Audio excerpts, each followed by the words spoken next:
C'est un événement et je sais que c'est l'une des émissions que vous préférez sur TV5 Monde, Destination Francophonie. Et le visage qui incarne l'aventure de la langue francophone, l'aventure tout court, c'est Ivan Kabakov qui est là.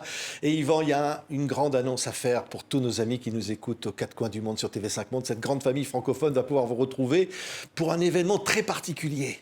Eh bien, d'abord, merci Patrick de me recevoir dans ton émission. Je suis ravi d'être là. Effectivement, il y a un événement un peu nouveau qui vous allez découvrir sur l'antenne de TV5 Monde. C'est qu'une case. Il va y avoir une case Destination Francophonie, une soirée spéciale, une fois par mois, où on va mettre un focus sur un pays. Et cette case, eh bien, elle commence le 23 avril avec la Suisse. Oui. Alors, on verra tout à l'heure des images en exclusivité, en avant-première de la Suisse. Mais d'abord, on va voir ce que c'est que cette Destination Francophonie. Je disais, ça fait 12 ans. Ça a commencé tout petit. Et puis, c'est devenu quelque chose d'incroyable. Ben oui, au départ, l'idée, c'était de raconter des belles histoires de francophones. Moi, j'avais un passé avant dans le réseau diplomatique français. Je faisais la promotion de la langue française. Puis, en arrivant sur TV5 Monde, j'ai voulu mettre en avant tous ces gens que j'avais rencontrés, tous ces francophones à travers le monde. Et où ailleurs qu'à TV5 Monde, on pouvait faire ça, eh bien, cette chaîne qui donne la parole à tous les francophones du monde, eh bien, on les a mis en images. Et parce que la francophonie, Patrick, tu le sais, elle est partout. Elle est dans tous les pays de la planète. Et eh bien, notre mission à nous, eh bien, c'est de faire découvrir tous ces visages de la francophonie, tous ces gens qui aiment la langue française aux quatre coins du monde. Oui, alors c'est vrai que c'est chaleureux. Ce sont toujours des rencontres absolument incroyables, hein, avec le français en commun, au fond. Mais on va dans tous les endroits de la planète, comme ça, pour montrer cette richesse. Oui, ce qu'on veut montrer, c'est que la francophonie est vraiment partout, que les gens sont passionnés par cette langue, et puis parfois des endroits inattendus, ça peut être Taïwan, le Mozambique, dans surtout les continents, Sao Tomé et Principe, des endroits même parfois que les gens ne connaissent pas, mais dans chaque pays du monde, et c'est ça la force de la langue française, c'est d'être présente sur tous les continents, et puis d'être une langue qui est aussi utile pour travailler, pour voyager, pour s'aimer aussi, parce qu'on s'aime en français. Ah oui, ça va dire, rien n'est caché dans cette émission, il faut le dire. Hein. Non, mais on rencontre dans l'intimité, puis on fait des rencontres absolument incroyables, des personnages, et des gens attachants, et qui sont là, et qui nous font partager sur TV5 Monde leur vie. Oui, c'est ça, parce qu'au départ, on pense que la francophonie, c'est un concept ringard, alors que nous, ce qu'on essaye de montrer sur cette chaîne, eh bien, c'est que, au contraire, c'est une langue qui permet de faire des tas de choses dans la vie, et pour qui, ça peut être, c'est ce que je pose à chaque fin d'interview, c'est qu'est-ce que la langue française a changé pour toi? Qu'est-ce que ça t'a apporté dans ta vie? Et bien souvent, les gens me disent, la langue française, et comme toutes les langues d'ailleurs, que ce soit l'espagnol, le portugais, l'anglais bien sûr, ou l'allemand, eh bien c'est une fenêtre sur le monde, c'est une ouverture, c'est un nouvel horizon. Et il y a ce lien très intime avec la langue, où qu'on soit dans le monde. Oui, alors on voit des images là, avec quelles aventures magnifiques. Alors les téléspectateurs les partagent, ces aventures. C'est vrai, le mot partage, ça c'est quelque chose de très important pour Destination Francophonie. Et alors il y a tous ces visages comme ça qu'on n'oublie pas et qui disent quoi au fond de la francophonie, Yvan? Eh bien, en fait, où qu'on soit dans le monde, on a des gens qui nous disent, moi, j'aime le français, je fais quelque chose avec, je travaille. Et puis, surtout, ils veulent partager l'amour de leur pays, en français.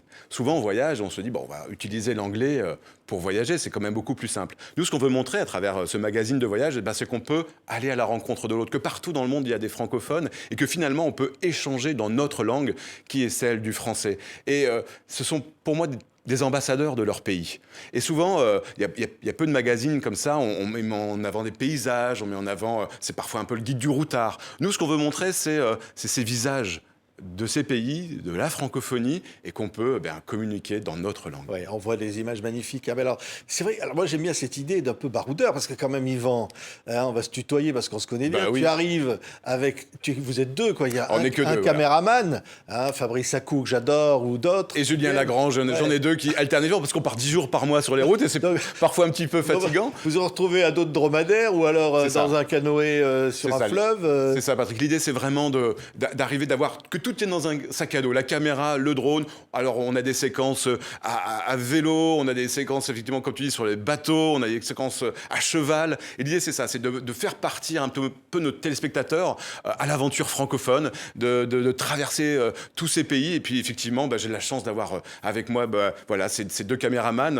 Alternativement, on est une petite équipe, presque un couple, on va le dire, un couple professionnel. On s'engueule parfois quand on est sur le terrain, mais on s'adore. Et on a appris à faire cette émission, où qu'on soit dans le monde. Toute simple. Et puis Simplement. voilà, et puis des caméramans, il faut le dire, qui aiment les gens, on aime les gens, c'est important, qui aiment l'image et qui aiment les gens, pour donner, j'espère que, et souvent les gens nous le disent d'ailleurs, voilà, on veut que les gens se sentent beaux déjà, Ouais. on les rend beaux, ces francophones à travers le monde, et puis voilà, que le téléspectateur se dise « Ah, j'ai envie de les rencontrer, j'ai envie y aller, de les voir et d'aller dans ce pays pour parler français Ouais. avec eux. » Non, mais ce qui est génial, j'adore dans cette émission, dans ton émission, c'est que on montre que la langue française, c'est pas simplement un truc dans une salle de classe, même si c'est important, C'est bien important. sûr. Alors j'ai fait toutes les Mais salles de classe voilà, de français mais du monde, c'est assez génial aussi. C'est la vie, et qu'au fond, le Oui. français, cette francophonie, elle vit avec les Elle gens. vit. Hein, on va dire 2 mots du numéro exceptionnel. Là, c'est donc le 23 avril. On Voilà, va pouvoir le voir partout sur TV5 Monde. C'est la Suisse. On est parti et en la Suisse. Suisse, Alors c'est un très pays spécial. C'est un pays très particulier. Alors nous en France, on n'a qu'une langue. Hein. On est le seul pays de la francophonie à avoir qu'une langue. Tous les autres pays de la francophonie ont 2 langues. C'est le cas en Belgique, au Canada. Il y a parfois des centaines de langues dans des pays africains, mais on est le seul pays en France à avoir une langue. Et en Suisse, il y en a 4. Il y a 4 langues officielles. Il y a le français, l'allemand, l'italien et le romanche. Et ça, c'est complètement unique en Europe. Et c'est ce qu'on va montrer dans cette émission. C'est déjà, quelle est la place du français dans cette mosaïque de langues ?